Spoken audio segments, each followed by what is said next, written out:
All right. I'd like to thank the grace of heaven and the virtues of the masters and the compassion and mercy of the grand predecessors, senior transmitters, lecturers, temple masters, and everyone for giving me this opportunity today to talk about today's topic, which is it's a subtopic of the topic. Okay, so the big topic is this. Okay, is temple disciplines. You can say temple precepts, Tao precepts. All those rules. All right. Okay. Now, so this, okay, which is this. All right. I mean, this is very simple, very basic. All right. Okay. So on the intro, first we have to ask ourselves, why do such things as temple disciplines or precepts or proprieties, rules and regulations, et cetera, et cetera. Okay, why do we have them? Second I'm going to address is what's the purpose and meaning of these proprieties, okay, in general, and then there's specific that pertains to this too. I mean, it applies, okay, it applies, all right? So it's that, okay? So purpose and meaning, I say purpose really, actually you can say spirit and purpose, okay, meaning, and then specifically, what are the arrival and departure properties, proprieties, and then the details. That's we'll go to step sequence. What do they include? Okay, I mean, how do you go about it? When to use it? When do these proprieties apply, etc. And then the last, if we have time, how to perform arrival. I mean, it's very basic. All right. I don't have the video, but I hope Ty has the video. If we have time, you can do this. All right. Okay, you can look at this. Okay. All right. First, let's go answer why do we have temple disciplines? Precepts, proprieties. All right. So just as nature has natural laws, right?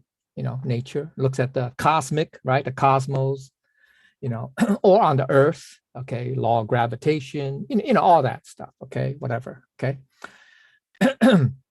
So nations also have laws, okay? So societies have rules, okay? You can say laws too, rules. And cultures have traditions, et cetera, et cetera. So everything flows, right? I mean, just it's reflected, right? Just as nature has natural laws. Same thing, therefore, same thing. Likewise, the Tao also has its disciplines, precepts, et cetera, proprieties, rules and regulations, whatever. So in other words, it's called the provincial rules and regulations, okay? 暂定符规, okay? So for example, the 15 temple precepts or rules and regulations. So, that's one example. I mean, this is broader, okay? This is much broader, the 15 temple precepts. But today we were talking about the arrival and departure, which is, it doesn't fall under this, but it's also part of the provincial rules and regulations. Okay. All right. Now there's an idiom that says, without rules or standards or norms, you can say nothing can be achieved. Okay. That's 不以规矩不能成方圆. Okay. So now literally this phrase or this idiom, you can say saying idiom, it means literally one cannot draw circles and squares without a pair of compasses in a square. That's what I mean. Now this can be found, this it's not an idiom, but this phrase, these two phrases or whatever, can be found in Mencius. Okay, Mencius mentioned it, okay, in book 4, okay, chapter 1. All right, okay, so that's you could say. Okay, so basically Mencius is saying, and it's true, right? So because if you look at nature, okay, if nature has no natural laws or whatever, okay, everything would be chaotic. Everything, I mean, there wouldn't be the 4 seasons. I mean, there wouldn't be night and day. I mean, the earth could collide with the moon or whatever. Okay, I mean, so they have some natural laws, right? Law of gravitation, whatever, all that stuff. Okay, so same thing, right? Same thing in the human realm, in the artificial realm, the man-made realm. Because among society, in countries, in societies, in cultures, we have certain norms. All right, so that's the same idea. Okay, all right. So just want to, and then secondly, a third reason is that the disciplines, temple disciplines, you can say temple precepts, rules and regulations, rituals, whatever.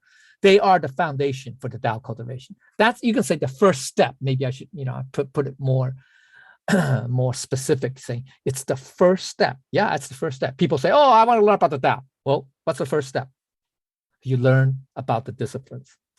I mean, same thing in Buddhism, okay? When he taught his disciples, he taught in the 大藏经 or the Tripitaka. One, Tripitaka means three baskets. That's what literally means, okay? 3 baskets. The first basket is the Vinaya, which is the precepts. I think the second is sutras, and then the third one is the Abhidharma, which is the advanced level. You can say advanced level. It's the more higher level understanding, interpretation, etc. of the sutras, of his teachings, whatever, okay, of the Dharma, okay, of the Dharma. But the first one is Vinaya, which is precepts.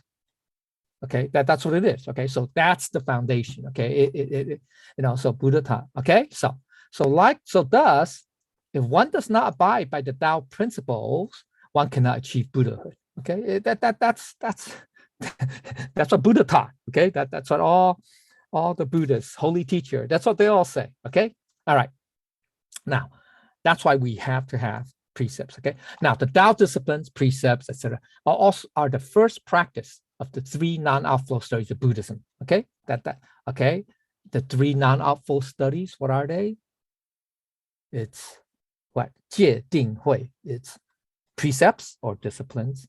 Ding means, okay, yeah, 禅定. I mean, that's the highest level. 禅定. I mean, it just means meditation. I mean, yeah, we say meditation. I mean, we deny it. Diana. That's what. Okay, but but meditation has many forms. Okay, so okay, all right, okay, and then lastly, the divine wisdom. Okay, or maha prajna. Okay, moho bolo ni. Okay, so that's the highest level. Okay, that's basically the reflection of your Buddha nature. Okay, so I mean, but the Tao discipline is the first. Okay, so that's what Buddha taught. Okay, the precepts. All right, so the Tao disciplines are also part of the Eightfold Paths. Okay, that's part of the, I think it's, let's see, 1, 2, it's the 3rd, 4th, and 5th. Okay, 3rd, 4th, and 5th. Okay, the Tao disciplines. Okay, all right, so the Tao disciplines are also the second of the 6 paramitas. Okay, right, okay. I mean, that's what Buddha taught, right? Okay, that's the second of the 6 paramitas. The first one being what? Charity. We say charity. Okay, all right. All right. So, all right. But the second one is this. Okay. All right. Then the Tao. Now, Tao proprieties are part of the disciplines. Okay, are also one of the 4 subjects of Tao cultivation. People say, oh, I want to start cultivating the Tao. Well, one of them is this. Okay, one of the 4. Okay, all right. Okay, it's this. I mean, moral character is the other one. Okay, there's another one. Okay. Anyway, okay, all right. So I don't, that's another subject. I mean, the 4 subjects of Tao cultivation is another topic. But anyway, okay. So the Tao propriety. Also, the Tao proprieties are part of the 5 constants and 8 virtues. That's Confucius. Okay, right. The 5 constants. Right. One of them is proprieties. If one of them is called this, li, okay, yeah, it's translated as proprieties. I mean, it's, okay, or you can say ethical behavior, etc. Okay, and also part of the 8 virtues. Okay, it's the second half. Okay, all right, li yi lian ci. Okay, li yi. Okay, all right, that's the second half. It's also, I think, called the 4 social bonds. Anyway, but it's part of that. Okay, it's also part of Confucius. So all these, Confucius, Buddha, they all say, hey, ethics, I mean, precepts, proprieties, ethical behavior, ethical conduct, disciplines are important. All right. So now in Buddhism, okay, this is in Buddhism, the Tao proprieties, or you can say disciplines, are part of the 300 precepts. Yeah, there are 300 precepts in Buddhism. I mean, in general, actually it's more, but it depends on how you want to count it. But anyway, also the 3,000 awe-inspiring demeanors. It's part of the 3,000 awe-inspiring demeanor, some people translate deportments, it doesn't matter. Okay, all right. And the 84,000 minor practices or refined minor, I mean, those are very, very specific, very detailed, okay, very fine minor practice. It's all part of that, okay? Now, that these precepts, ethical conducts, proprieties, rules and regulations are all based on the 4 dignified postures. Okay, anybody know what the four dignified postures are? That's the dignified posture. We say, yeah, posture. Okay, some people say form or awe-inspiring, postures are what? Standing, walking, sitting, and reclining. So in Buddhism, Buddha taught that, whether, and these 4 dignified postures basically encompass, as a living human being, encompasses all aspects basically, right? There are times when we stand, right? When we're standing, all right, okay. There are times when we walk. There are times when we sit, and there are times we're lying down, right? I mean, this covers all possibilities. So I think the saying goes, walk like the wind, stand like a pine, and I forgot. I think sit like a bell or something like that, and recline like a bow. Archer, the bow. Okay, so stand like a pine tree, because you're a pine tree. If you notice, I mean, if you guys notice pine trees, they tend to be very erect, very straight, vertical, perpendicular to the earth. Okay, so that means they're very steady despite of the strong winds or whatever, the harsh winter, whatever. Okay, so it's symbolic too. I mean, it has symbolism, but anyway. And then walk like the wind. People say, oh yeah, I can blow here, blow there. No. It doesn't mean that. It doesn't mean that. It's really, you walk like the wind, the zephyr, which means zephyr is I think it's part of the Greek gods, I think. I mean, it's a light, gentle breeze that blows across the desert sand without lifting up any sand particles. Yeah, that's what it means. Okay, so that means when you walk like the wind, you're how can I say? It's like you're actually stepping on the ground, but you're not disturbing the ground. Okay, so that's that's a real kung fu, right? You can like float across the earth or float across a pond without disturbing the pond, without creating ripples in the pond. Yeah, that's what it is. It's like a gentle breeze. Okay, all right. So very, very, anyway, very metaphorical, very okay. And then sit like a bell. That means you are. I think sit like a bell. When I say bell, it's like in those Buddhist monasteries, they have these huge, bells like if you go to Philadelphia, you have the Liberty Bell. Is that what they call it? Liberty Bell? Yeah, something like that.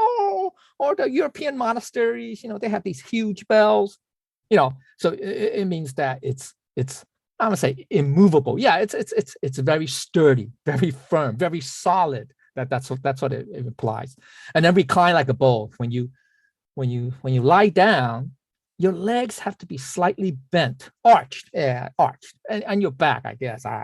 So it's like a bowl, like a bowl, archery bowl. Okay. That's what it means. Okay. I mean, so anyway, I don't want to spend too much time. And then the 3 bodies of pure precepts, which is do no evil, but do good and be of benefit to sentient beings. And then the 10 evil deeds, okay, which is of the mind, the 3 poisons of the mind, the 4 vices of the mouth, and the 3 sins of the body. Okay. So that's the 10. So the 10 plus these 4 dignified postures and the 3 bodies of they all combine to create these, I don't know, these 84,000, 3,000 and 300 precepts.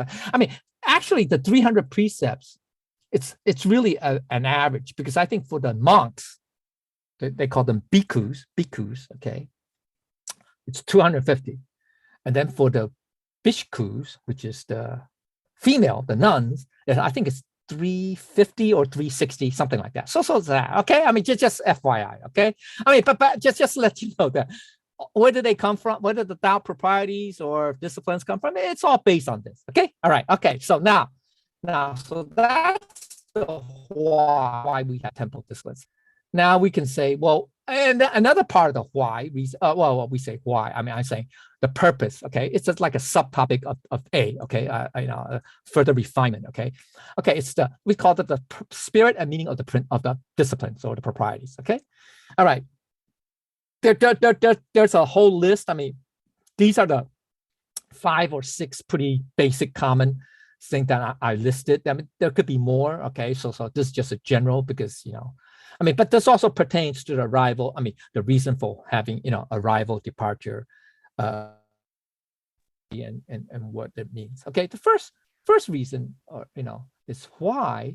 I mean, of having what's the meaning or the purpose or the spirit of the Tao proprieties is that it expresses sincerity. You can say maybe gratitude even, but gratitude I think I come down later. Okay, maybe gratitude's later. Anyway, okay, so it just means that a sincere person has substance. Okay, yeah, you could say, oh, this person has gravitas, because they are sincere. It comes from what? The depth of their heart and mind, or something, from their true heart. Okay, true intention. All right. So a sincere person that has substance from beginning to end. Okay, a sincere person is a person who has substance. From the beginning to the end. Okay, there's nothing false about that person. But without sincerity, there's no substance. Right? It's empty. It's hollow. Right? It's hollow. It's shallow. Superficial. Whatever. Okay. All right. Okay. So that's why the ancient superior person means advanced Tao cultivator. They value sincerity so highly. Okay, you read it in the Analects, Mencius, etc., etc. Okay, even Lao Tzu said it. Okay, in the Tao Te Ching. Now, while we are performing, and it's very important. So while we're performing proprieties, such as the arrival, departure proprieties, we have to do it with sincerity. Okay, you don't make it a show. You don't make it, or don't go through the motions. That's very important, because otherwise it's shallow. Okay, that's shallow. That's superficial. Okay, or you can say that's hypocritical. Okay, all right. So when we perform proprieties with sincerity, then one can have an open mind without any pretense. Yeah, we're not shallow, right? We're open mind, meaning that it doesn't mean means tolerant. It just means that you have no hidden agenda, that's why I say no pretense, no hidden agenda. Okay, nothing to hide. Okay, stuff like that. All right. Okay, so with sincerity, one can manifest one's true heart or mind. Okay, and return to one's heavenly nature. That is our true nature. That's where our true nature, because our true nature, you can say it's absolutely sincere. Okay, absolutely true. Absolutely trustful, absolutely believable, absolutely credible. Okay, right? That's what our Buddha nature is, because we say it's pure. I mean, it's untainted, right? It's not tainted, right? Okay, so that's the idea. All right. Okay, so that's the sincerity part. Okay, second is to show respect. I mean, there's nothing really, high level about it. It just means to show respect, which is to have reverence and veneration for heaven's mandate. Okay, so performing the prayer ritual, which is the kato, we call it kato, okay, is an expression of gratitude and respect to the Buddhas and saints for their virtuous conduct, and leaving us so many sutras. I mean, or you can say they pioneer the path for us to follow. Okay, that road, right? They already established the direction and the road for us to follow in their footsteps. Okay, so we want to show our respect, our reverence, right, for what they done. Okay, for that they did. Okay, to show. Okay, and so by following the arrival and departure ceremony, the departure proprieties to nurture the manners of a superior person. Okay, that's superior person meaning advanced Tao cultivator. Okay, all right. So that's why. Okay, so that's a second meaning, second reason why or the spirit of why we have these proprieties. Okay, and then the third one is to show humility. Okay, humility. Let's see here. Yeah, to show humility. Okay, so by bowing, that's the 左仪, and kneeling to pray, that's the 磕头 part. Okay, that's to lower our ego and pride or arrogance. Yeah, that's because we have to, bow our heads down, right? Dip our heads down. Okay, on the cushion, right? On the prayer cushion, right? So that's to display that, we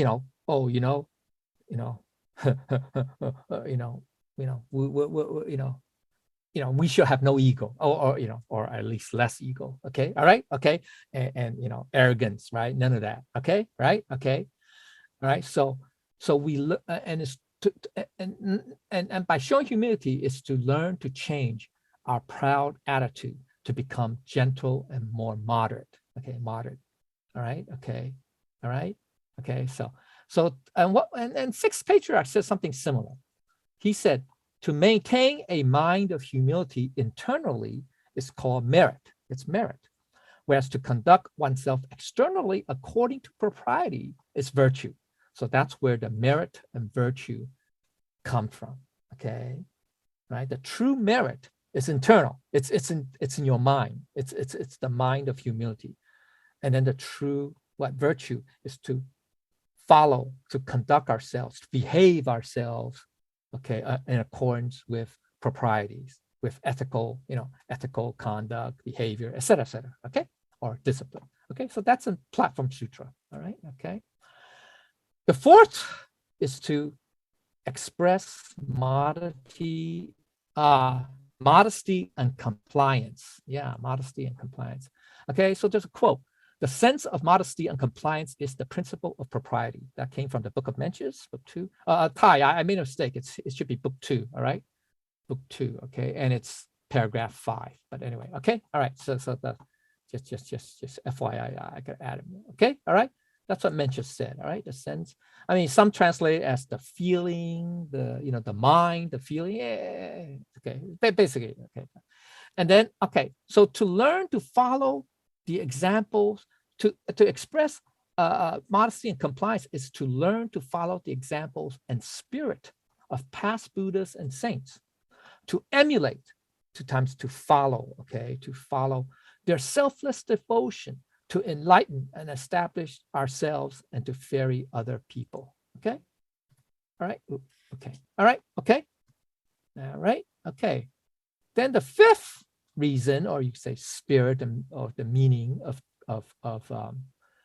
having proprieties or disciplines is to conserve. I mean that this Chinese word 俭 means literally it means frugal or frugality, to be frugal or frugality, thriftiness. Okay, that's what it means. Okay, it can also means to conserve, but it means moderation in this it's a context. Okay, the context is important. It's the moderation. It's the moderation. Okay, I mean it is also conserve too. It means to conserve, your energy, right? On the external, on the more tangible. Well, it could be intangible too, but okay, on the more.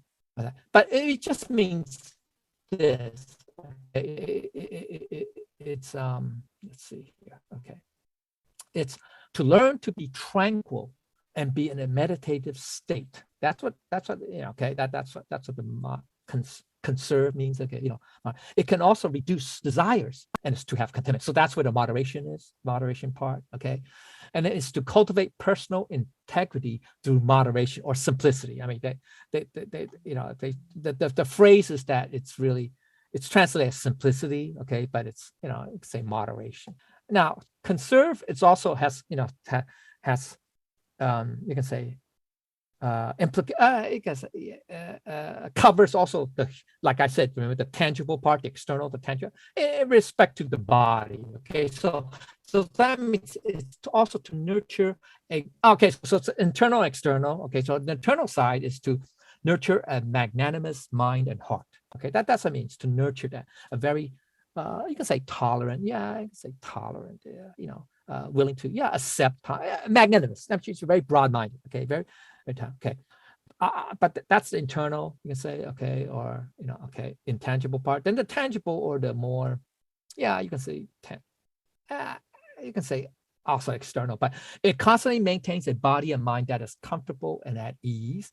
And also it helps to develop the circulation of blood and energy, which doesn't go. Okay, so that's the more tangible aspect. But I mean, but that's where, because I'm not, it's beyond the scope of this topic, but I mean, there are other reasons. Some people say that the way when we do the kato, how it circulates the chi, the life force, within our body. You have to do it properly. If you do it properly, it enhances the circulation of the chi. But that's okay. That's another. I'm not going to get into that. But anyway, okay. So that's it. So that's what this means. Okay, the moderation part, conservation part. Okay. All right. Then the last one. I mean, there are more. Remember, I just gave you 6. Okay, but there's more. I mean, but this is good enough.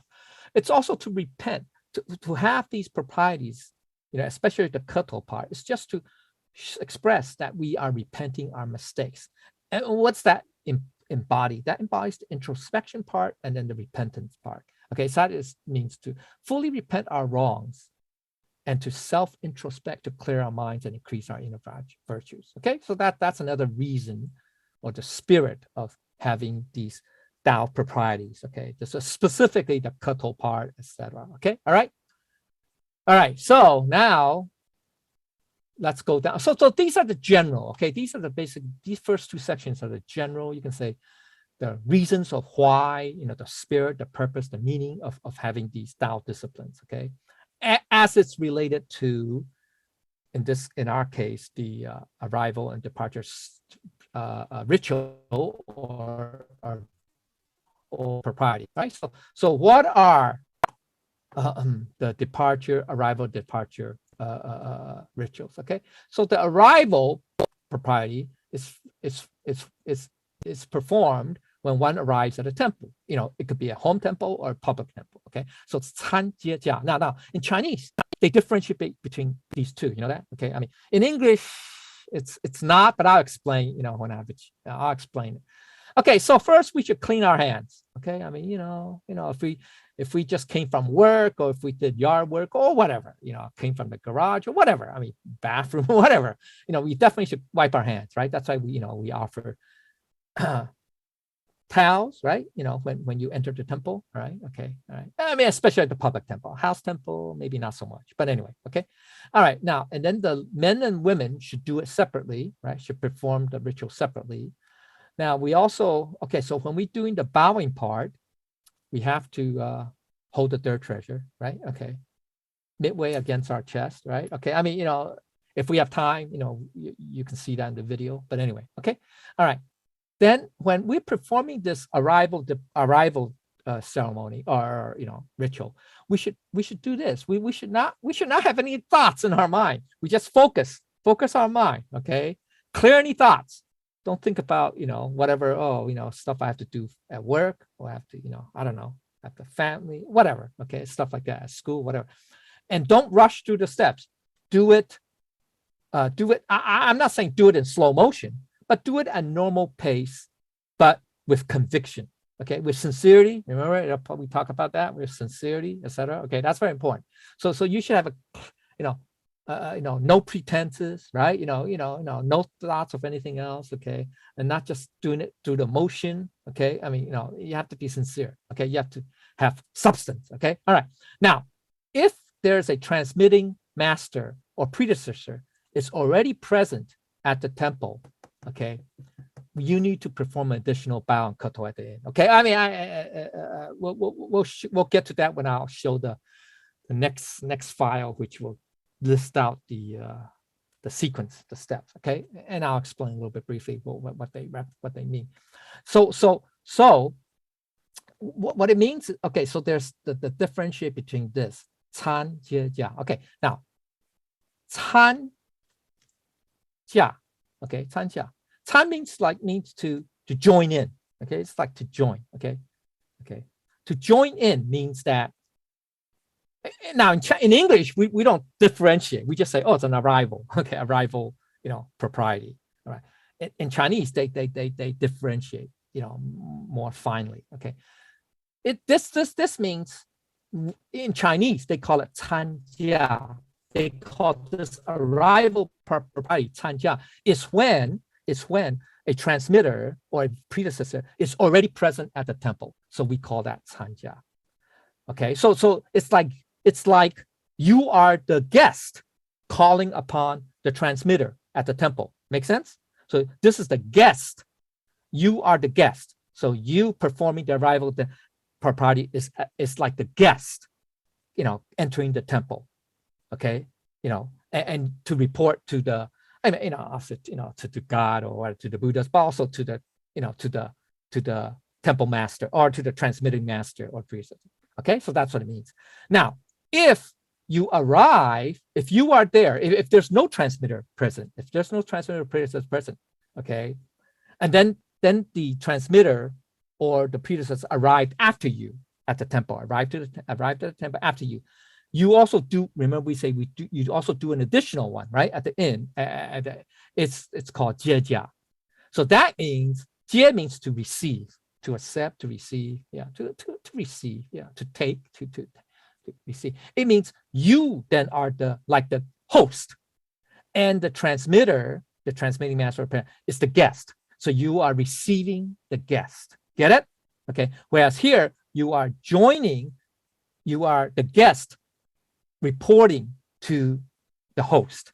Get it? So that's what this phrase means. But in English we don't say, arrival propriety as a guest or as the host. We don't distinguish that. Okay, just FYI. Okay. So during the ritual though, if there are people present in the temple, before the altar, in the temple room, okay, they should be standing and not talking. Okay, so that's important. You can't be sitting down when people are doing a propriety. Okay, the arrival. Okay, all right. So when people are present, like in number 6, okay, say, then at the 11th sequence of the kata, I'll show that next. They should also make a bow to those people, or the people that are standing should make a bow to the altar. All right, okay, all right, okay, because that's when at the 11th sequence is when, let's see, let's look at this here. Hold on, let's look at this. At the 11th sequence is here. It's when we say 全贤大众. Get it? Okay, so I think that's the 11th sequence. Okay, 1, 2, 3, 4, 5, 6, 7, 8. Yeah. Okay. All right. But we'll get to that a little bit later. Okay. All right. So that's what it means. Okay. So now this arrival ritual, or propriety, is a way of paying respects to God and the Buddhas, and a way of salutation or greeting. That's what it is. Okay. Whether as a guest or as a host. Okay. Get it? All right. So that's the real significance. I mean, that there's a higher level meaning. This is very obvious, or I hope it's obvious that there's higher level meaning. Okay, but that's, I don't need to go into it now. But anyway, okay. Now, in certain circumstances, now one can just make 3 quick bows, or 4th bow if there's a transmitter or the transmitter person present. Okay. Now those are exceptions. Okay, there could be exceptions, right? Like, let's say they're conducting a class in the temple, and then you arrive late, or it doesn't matter. I mean, you also have to do the arrival ritual, right? Propriety. But you can't just go to the altar, the front of altar, and start doing it, and people are listening to a class standing down. I mean, sitting down, right? So you're gonna disrupt the class, whatever. Okay, so they're extending service. Okay, for that. Okay, so then departure is similar. Okay, departure. Okay, same thing with departure. Now, departure in Chinese, they also separate. It's called 送辞驾. Okay, all right. Okay, so those first 3 is pretty much the same. Okay, as the arrival one. Okay, now so now the 4th one is that when there is a transmitter. Okay, when we say it's present, I should say it's leaving or something. It doesn't matter. Okay, I mean, so here's what it means. It's, we say 送. In Chinese. In English, we don't distinguish, unfortunately. Yeah, but we could say departure propriety as the guest or as a host. But anyway, it doesn't matter. Okay, so same idea. So when a transmitter or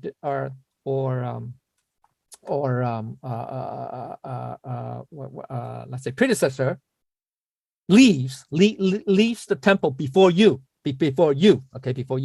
okay? So that means you become the host, they are the guest. So that's called 送驾. That means you are sending them off, sending them off. 送 means to send, to give, to send, okay?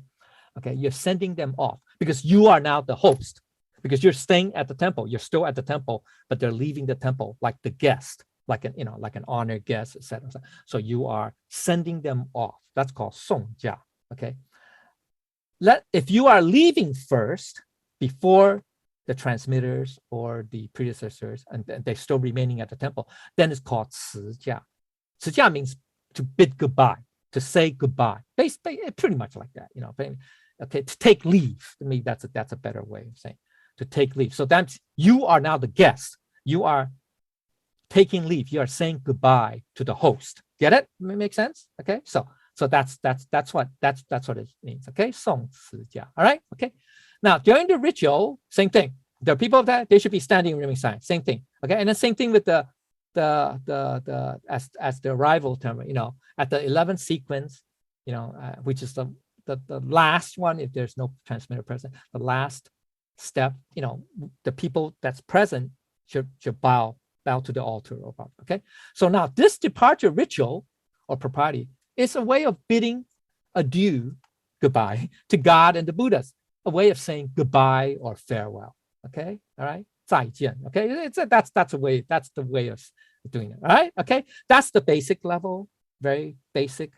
There's a higher level, but that's okay. All right, okay. So same thing as in the arrival. In extenuating circumstances, let's say you have a class that's ongoing and in the temple, okay, and you had to leave. Let's say there's an emergency at home or whatever, okay. So you can just make 3 quick bows or the 4th bow if it, and then leave. You don't have to go through the katos ritual, okay. All right, same thing, all right, because you'll be disrupting the class. All right, make sense? All right, okay. All right, now let's go to the details. Okay, that's where it is. The details of the arrival. I still have time. Good. Okay. Of this. Okay. The details. All right. So let's go to chart A. So this is, all temples should have this. I mean, this reference. We have it at Happy Buddha Temple and most temples. Okay. So now there are, I think they should put numbers on the left column, far left. But anyway, okay. So the first one, what are the details of this arrival and departure? What are the steps? Okay, so it's here. Okay, so God, 明明上帝 means God. Okay, that's this. Okay, all right. Okay, all right. 明明上帝 means God. You can say 参辞駕 or 参辞, right? To join, to enter, to join, and then to leave. Okay, so that's okay. So we do 5 kato. Okay, 5. Kato means, the technical term is called genuflection. It means to bow, to kneel down on one's knees, to prostrate with the head touching the floor or the cushion, or not touching but near it, and doing the bows. Okay, so that's what kato means. Okay, all right. Okay, so first one, because remember we're either entering the temple or leaving the temple. So we say goodbye to God, to 明明上帝. Okay, so that's basically what it means. Okay, so we're it's salutation or saying hello, saying goodbye. All right, and then the second one is 诸天神圣, means all the saints, Buddhas, sages, etc. Okay, all right. Okay, the second one, that's 3. That's 3 bows. Okay, so 5 for God, for the Supreme Being, and then 3 for all the Buddhas and saints, etc. Okay, then the third step is 3 for our happy Buddha. Okay, 3 for Mila. Okay, all right, and then the 4th one is 1 for Guan Yin Bodhisattva, or actually it's the real technical term now should be the ancient Buddha of the Southern Ocean or Southern Sea. Okay, the ancient Buddha of the Southern Sea. Okay, so that's Guan Yin. Okay, that's Guan Yin Bodhisattva. Okay, all right. So that's the 4th the fifth, excuse me, is the living Buddha master. We can say, that's a little translation. Okay, it's our holy teacher. Okay, the living Buddha. Okay, so one bow. Okay, and then the sixth, is this six? Yeah. Sixth step is the Bodhisattva of lunar wisdom, of moon wisdom. Literally, that's the translation. She's a Bodhisattva. Okay, so and the reason why we have her here among the other, instead of other, is because I think she made a vow. She did make a vow that she is going to help fairy people or help the Tao, during this white era. Okay, all right, anyway. All right, okay, so that's okay. So that's 1, 2, 3, 4, 5, 6. Okay, so that's the sixth sequence. So that's one kato. Okay. Now it's basically this is in descending order, you can say. So the first one is God, is the mightiest, the most supreme, etc. The highest of the highest. Then comes all the Buddhas, and then comes Happy Buddha. Then comes Guanyin, or the ancient Buddha of Southern Sea, and then these are all ones. Remember, okay, these are all ones now. Okay, one. Okay, so these it's in descending order, if you will. Okay, all right. Okay, so that's what I mean. Okay, so now the seventh is Sizun. It's a repeat. It literally means our master teacher, or master teacher. Yeah. Refers to our 18th patriarch. Who happens also to be him. Okay, to be our the Hofu which is it refers, this refers to the, what's he, the Song dynasty. Yeah, he was the Song dynasty. We call him the crazy monk. That's him. Okay, this refers to him. Okay, that's one of his incarnations. Okay, as a monk. Okay, as a monk, they call him the crazy monk. Okay, the biographies, video biographies about him. Okay, you can look at it. Okay, now this one refers specifically to our 18th patriarch. Okay, that's what it means. Okay, because why we put him in here. I mean, it's because we added him because he is the 18th.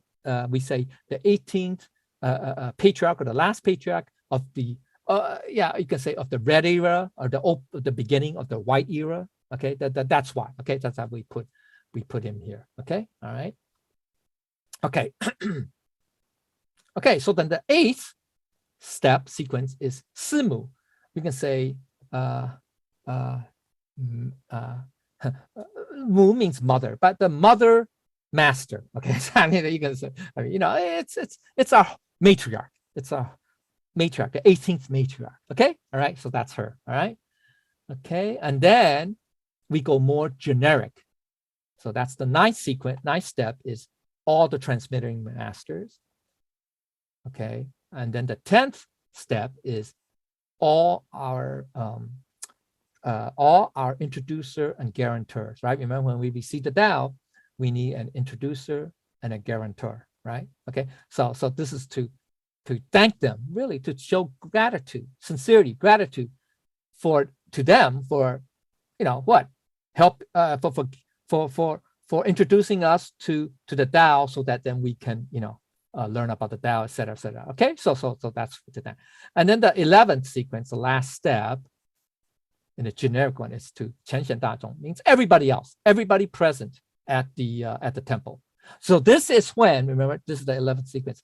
It's when, if there are people at the temple remaining, I mean, there's still people remain at the temple, when they're standing right at the, before the altar, watching this, observing the ceremony. When the people performing the arrival departure ceremony at this 11th sequence, when they do this kato, those people that's standing in the temple also should take a bow. Okay, so that's what it means. Okay, it's basically to return the bow. Okay, all right, return. Now, if there are transmitters or predecessors present, then that's what we have to do, an additional one. We get up, we rise, we do the bow, then we kneel again, and then we say, to all the transmitters, we either, say hello or say goodbye. Okay, do one bow. All right, and then that's it. Okay. Okay. Now, and this doesn't have it here, but actually when there are transmitters present, we also have to, after we do this ritual, we should go to them and say, I just, did the arrival / departure ritual, and I'm bidding you hello or bidding you goodbye. Okay, I mean that's the real, if you want to really stick to the exact, okay, the correct way, you said the 100% correct way of doing of performing this ritual. All right, okay, all right. So yeah, okay. So if you do we still have time? Yeah, okay. So 左移 just means you're following the bowing procedure. It's really, yeah, it's like a circle. Yeah, like a circle, semicircle, circle. Okay. So you take the hand seal, which is their treasure, right, at your chest, and you bring your hands up to your eyes. Then while holding the hand seal, you extend it forward and swing down for bending your body. So that's like an arc, like an arc. Okay, an arc or a semicircle. Yeah, that's an arc. Okay, while bending your body forward, until your hands have reached the knee. Yeah, pretty much. Yeah. So this results like in a half circle motion, which is like an arc, right? Then reverse the motion in a half circle manner, bring your body back up to an upright position, and hands return to the starting position, which is, on your chest. Okay, so that's like a full circle. Okay, so that's what 左移 means. Okay, so if we have time, you can watch the video how they do it. That's what 左移 means. Okay, 左移 means to bow. That's what it means. It's to bow. Okay, 跪 means to kneel. Okay, to kneel. Okay, to kneel. And this is first by, so between the men and the women, there's a different sequence on how you kneel. Okay, so the men is you do this by placing your left foot to the side of the cushion and kneel with your right knee, then bring your knee to the kneeling position. Okay, now the men should place their hands while still doing the hand seal, okay, on their left knee, right, for support. That's how you do that. Okay, you do both hands, right, both hands holding the hand seal on your left knee, okay, when you are kneeling down. Okay, all right. The ladies don't do that. Their left hand is on the left knee and the right hand's on the cushion for support. Okay, okay, so that's what I mean. Okay, koso, okay, is to bow while kneeling. While holding the hand seal, place your hands on the bottom cushion and position your head about a fist distance above your hands. Okay, so each bow is counted up by the secondary announcer. You lift your hands up no more than about an inch and place them back down. Your head should also follow your hands motion. It's like doing a push-up. Okay, that's all. Okay, all right. Okay. Now, qi means to rise, to ascending. Okay, so that's doing the exact opposite of the gui. Okay, the gui, you just reverse the motion. Okay, 放手集中 just means to drop to the hands to both sides and take a standing bow. Okay, all right, so that's okay, so so this is, we should memorize it. It's very simple. Okay, and here's the English. Okay, so you guys can, okay, so all right, so now there's an interesting thing here, okay, about this with eco.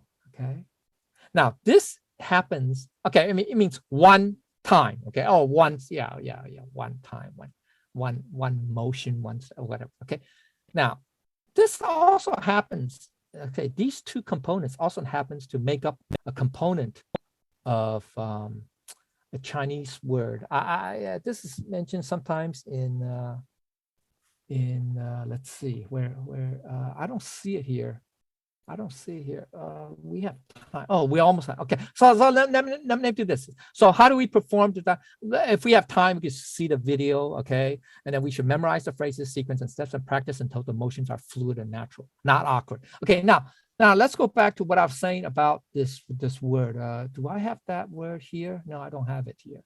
Let's see. Do I have it? No, I don't think I have it in here. Damn it. Okay, all right. Okay, it doesn't matter. No. Shoot, maybe I should copy that word. Okay, I don't have it in this, but here's the, let me see if I can find it. I just want to give you a little, it's like interesting. It's an interesting, I don't know, it's a coincidence or interesting, you can say factoid. Where is that word? Okay, here. Let's use this word here. Okay, here. Let me put it here. Let me put it down in the bottom here. Okay, so let's do this. Okay, so this word, I don't know if I can expand it. I don't know if you guys can see this word. Can you guys see this word? Hello? Yeah. Can anybody see this word? You can increase the Yeah, you guys font. can see it? Okay, let me make the font bigger. I don't know. Can you guys see this word now? Okay, you guys should be able to see this word, right? Okay, okay. So now this word is composed. It's an interesting Chinese word. This literally means, you can say life. You can say, yeah, you can say life, command, order, mandate. I mean, you know, it could be both as a verb or as a noun. Again, Chinese word, but it can mean life. Okay, that's what it means. Okay, it mean. Okay, it's pronounced mean. Okay, mean. Okay, life. Now, if you look at here, this just, we still have time. Okay, so you notice this. Remember? Okay, maybe I should copy it. I don't know. Here, you can see this. Okay, let me copy it. Let me copy this, and then you guys can let me copy it to the side here. Let's do this. Oh no, let's do it at the bottom here. Let's do it at the bottom here. Oops, hold on. Okay, let's do it at the bottom here. Let's do it at the bottom. Okay, well, yeah, okay. Well, let me get rid of this. Okay, all right. So this is here. Do you guys see it? It's this horizontal line. Get it? You see that? Okay, and this is the bottom. Get it? Of here. Make sense? Okay. And so what's this top two strokes? It's like looks like a roof, right? Looks like a roof. It represents human, a person, man, person. So a person, a person who does one kato, one kato. Okay, a person who does one kato has what? Life, or you can say it's an order, command from heaven. Okay, or we're following heaven's command, heaven's mandate, heaven's will, if you will. So that's a very interesting. I mean, could it be a coincidence? I don't know. I mean, it just so happens that this word is composed of these two characters, three characters. I mean, the person, if you go from top down, person that's doing one kato. That's very interesting. So if you do that, then that means you have life, or you have, whatever, mandate, whatever, mandate to life, to live, etc., etc.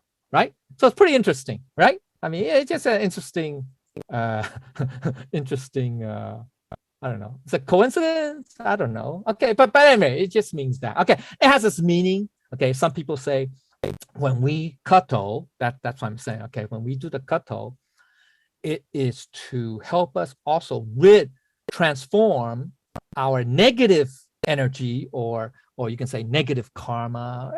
I would say negative karma. Yeah, just negative energy, and get rid of what we call, it's called so ming, right? It's pronounced so ming, right? So ming. I think it's pronounced so ming. Let me see what it's called.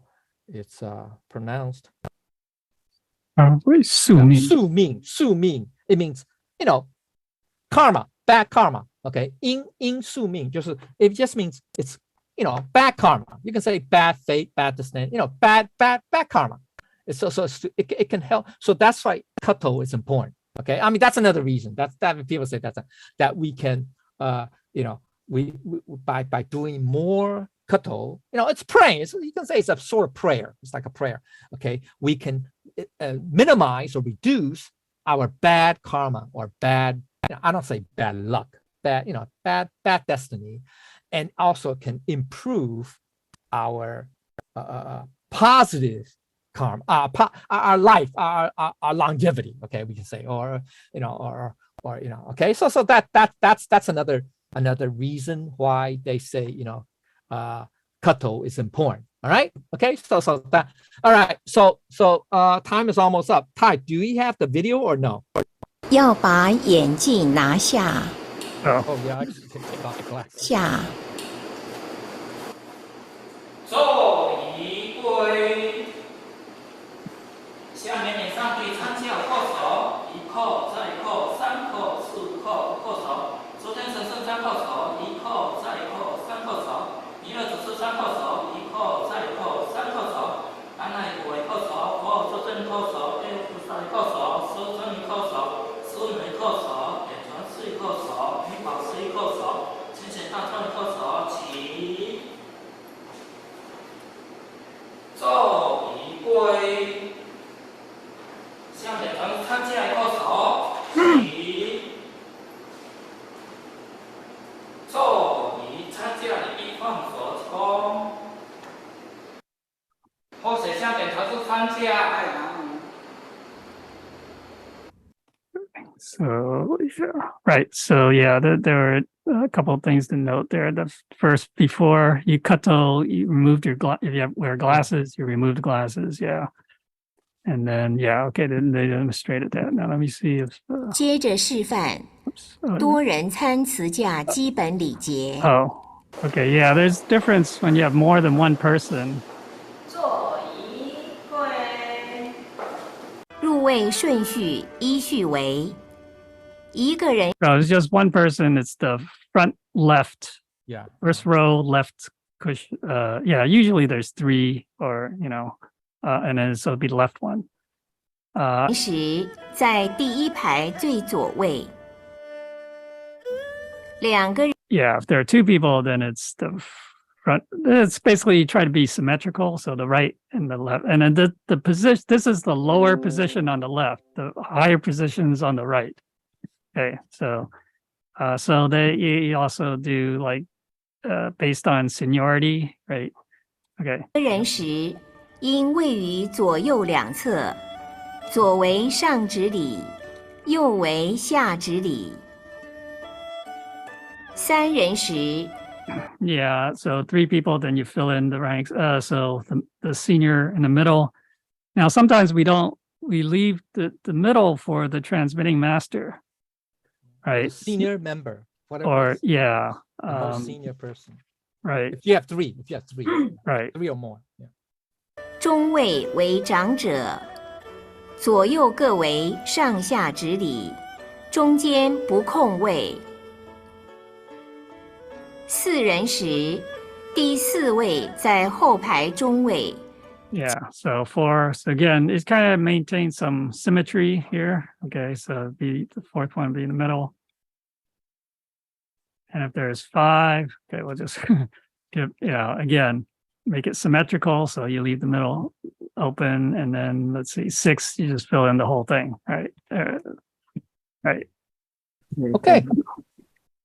All right. So then that's it. Okay. So thanks for the video. And this concludes my topic tonight. If I said anything wrong and incorrect, I ask for the Buddha's forgiveness and also the guidance from the transmitted masters, the lecturers, and everyone else.